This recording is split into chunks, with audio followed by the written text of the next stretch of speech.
Alright, this is my terrain feature tour, and the first place is Mount Hood. It's a U-shaped valley. U-shaped valleys are made when a glacier comes through and erodes away everything but the sides, which makes it a U.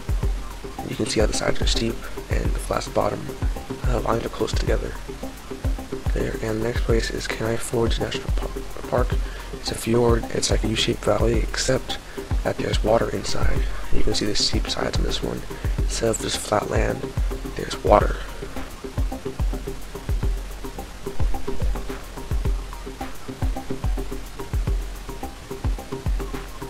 So the next one is Moose Mountains. It's an anticlinal mountain.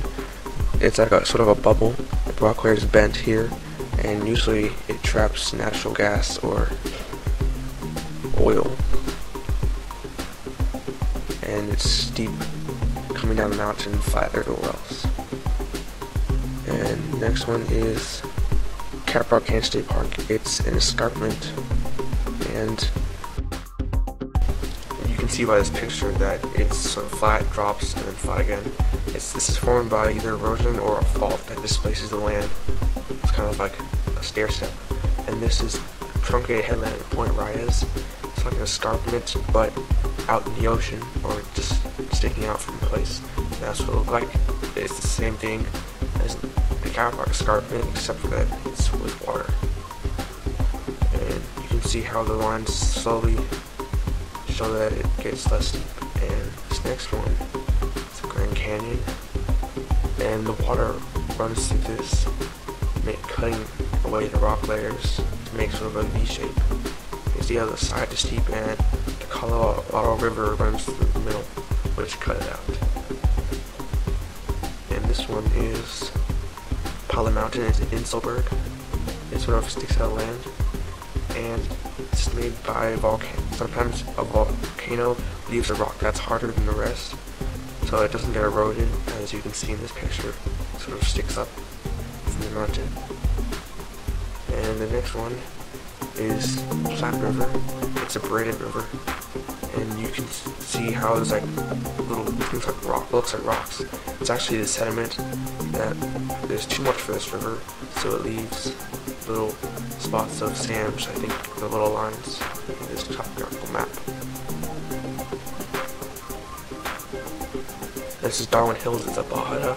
There's multiple alluvial fans, so the water coming down from these mountains in the back makes sort of a bunch of lines coming down for where the water runs, and you can see how it gets less steep as you come down from the mountain. And this was Delaware Water Gap. It's a gap in the land where the water is cut through. You can see the steep edges on the sides that on the topographical map is also visible. The river running through the middle. And this one is Buford's Gap. It's a wind gap. It's like the water gap that we saw before, but there's no more river, and now the wind erodes away. It used to be the only place to get through the Blue Ridge Mountains, which is where this is, and you can see that the sides are very steep. And it's flat in the middle with the road going through it. It's Niagara Falls. You've probably been there. And it's a terraced river. See how it's like it's level, it drops and it's level again like a stair step. And it's caused by when the river runs through and erodes away the rocks on the side from this very powerful river that comes through from the falls. And this one's Gila, Arizona. It's called radial drainage. See all those little lines that come down? And it's from all the water that comes off these mountains. And it makes these little paths in the dirt or soil. And the next one is Coyote Natural Bridge. It's a natural bridge. It's like an arch with a hole in it, so you can see in this picture. And this is usually formed by when on the side of the canyon there's less hard rock, so it gets eroded away, and then there's also a hole in the middle from where the river runs through. And this is Odell, Washington. It's a scab land. You can see it's brown, while the sides are green.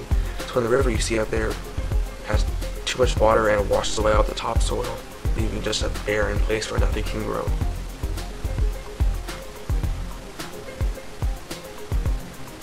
And that's it. One last thing.